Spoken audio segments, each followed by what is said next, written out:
छोटा जनपद है जहां का सदर हॉस्पिटल, मऊ सदर हॉस्पिटल जो है वो मात्र 70 बेड का हॉस्पिटल है, जहां प्रतिदिन पिछले 6 महीने का अगर आंकड़ा उठाकर देखा जाए तो 200 से ज़्यादा पेशेंट वहां पर हमेशा रहते हैं।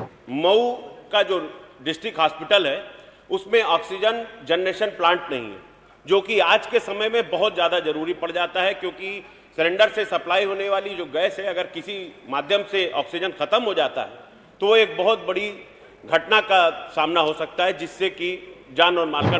मेरी विधानसभा क्षेत्र से होकर गुजरने वाले वाराणसी गोरखपुर हाईवे में, जिस पर district hospital, collectorate, police line, SP office, tehsil, Vikas Bhavan, RTO office तथा कई स्कूल, कॉलेज और प्राइवेट हॉस्पिटल हैं, वो रास्ता बिल्कुल क्षतिग्रस्त हो चुका है।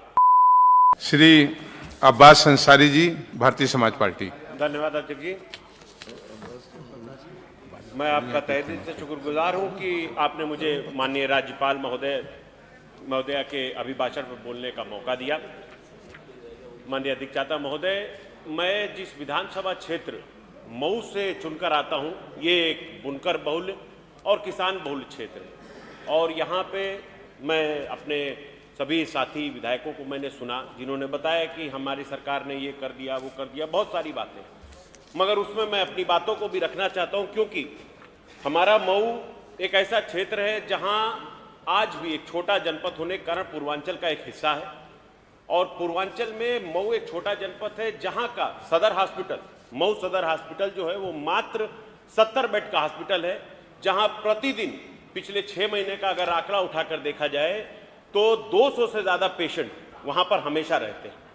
माननीय चेयर से मैं अनुरोध करूंगा कि आपके माध्यम से मेरी ये रिक्वेस्ट हो कि मेरा मऊ सदर जो सीट है उससे दो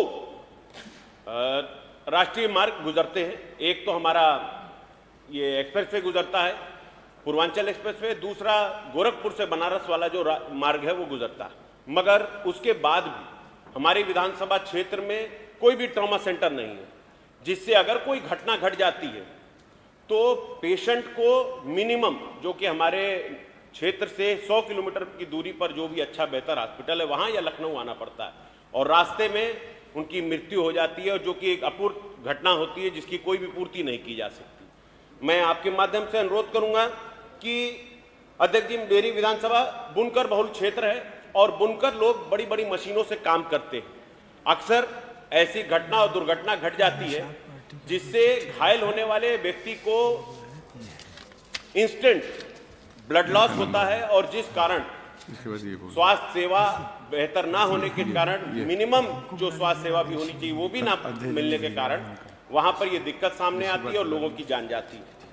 अध्यक्ष जी, मैं आपसे ये अनुरोध करूंगा आपके माध्यम से कि हमारे यहाँ मऊ का जो डिस्ट्रिक्ट हॉस्पिटल है उसमें ऑक्सीजन जनरेशन प्लांट नहीं है, जो कि आज के समय में बहुत ज़्यादा जरूरी पड़ जाता है, क्योंकि सिलेंडर से सप्लाई होने वाली जो गैस है अगर किसी माध्यम से ऑक्सीजन खत्म हो जाता है तो एक बहुत बड़ी घटना का सामना हो सकता है, जिससे कि जान और माल का नुकसान हो सकता है। अध्यक्ष जी, मेरे यहाँ एक सबसे बड़ी परेशानी ये है कि जो सदर हॉस्पिटल है उसकी अच्छा ना होने की वजह से, और वहाँ कोई भी स्पेशलिस्ट डॉक्टर ना होने की वजह से जो प्राइवेटाइजेशन हो रहा है, और वैसे भी इस सरकार में प्राइवेटाइजेशन को काफ़ी बढ़ावा दिया जाता है, तो हमारे मऊ में जो प्राइवेट हॉस्पिटल्स है उनकी एक मोनोपोली चल रही है, जो अपने मनमाने रेट पर लोगों को हॉस्पिटल में भर्ती करते हैं और उनसे मनमाना रेट वसूलते हैं, और ठीक से इलाज तक नहीं मौजूद हो पाता। तो माननीय अध्यक्ष जी, मैं आपसे ये अनुरोध करूंगा कि मेरे इस प्रस्ताव को भी भरा जाए, रखा जाए उसमें, और हमारे यहाँ मऊ के जो हॉस्पिटल है उसमें इन सुविधाओं को भी ऐड किया जाए। अध्यक्ष जी, मैं एक बड़ी महत्वपूर्ण बीमारी है जो हमारे मऊ में लोगों को बहुत परेशान कर रही है, थैलीसीमिया नामक एक बीमारी है। इस बीमारी में हड्डी के अंदर जो बोन मैरो होता है उसमें खराबी आ जाने के कारण व्यक्ति बहुत ज़्यादा परेशान हो जाता है, दर्द से जूझता है। पीड़ित को हर 15 दिन में पीआरवीसी ब्लड की आवश्यकता पड़ती है। इस रोग के उपचार में और भी सुविधाओं की आवश्यकता पड़ती है। सुविधा न होने के कारण मरीजों की मौत हो रही है तथा उनके परिजन आर्थिक रूप से टूटते जा रहे हैं। मान्यवर, आपसे अनुरोध करता हूं कि इस बीमारी की गंभीरता को देखते हुए डिस्ट्रिक्ट हॉस्पिटल मऊ में इस रोग के 2 स्पेशलिस्ट कंपोनेंट ब्लड बैंक जांच एवं दवाइयां उपलब्ध कराने की कृपा करें। मान्यवर, मेरे यहाँ सबसे बड़ी परेशानी नगर पालिका क्षेत्र, हमारे यहाँ से ही नगर विकास मंत्री भी आते हैं, मगर जो भी कारणवश हो मैं अपनी परेशानी आपके सामने अपने मऊ की रखता हूं कि मेरे नगर पालिका क्षेत्र में 25% आबादी जो कि एक गंदे पानी के नाले के खुले होने की वजह से परेशान है। ये 500 मीटर लंबा नाला करीब 27 फीट चौड़ा है मानवर, और 27 फीट चौड़ा नाला जब भी बारिश का मौसम आता है, खुला हुआ नाला, उसमें पानी भर जाता है। पानी भरने के कारण तरह तरह की बीमारियां पैदा होती हैं। कभी छोटे बच्चे उसमें गिर जाते हैं, कभी उसमें कोई जानवर गिर जाता है और जान और माल का भारी नुकसान हो जाता है।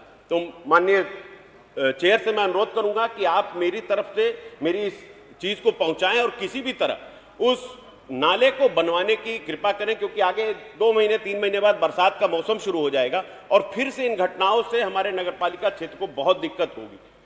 मान्यवर, मेरी विधानसभा क्षेत्र से होकर गुजरने वाले वाराणसी गोरखपुर हाईवे में, जिस पर district hospital, collectorate, police line, SP office, tehsil, Vikas Bhavan, RTO office तथा कई स्कूल, कॉलेज और प्राइवेट हॉस्पिटल हैं, वो रास्ता बिल्कुल क्षतिग्रस्त हो चुका है, मगर उस पर कोई काम नहीं हो रहा है। मैं आपसे अनुरोध करूंगा कि उस रास्ते को काम करने के साथ साथ, उसको बेहतर बनाने के साथ साथ उसको 4 लेन में करने की कृपा किया जाए, ताकि ट्रैफिक जाम से और जो परेशानी हो रही है उससे भी लोगों को आराम मिल सके।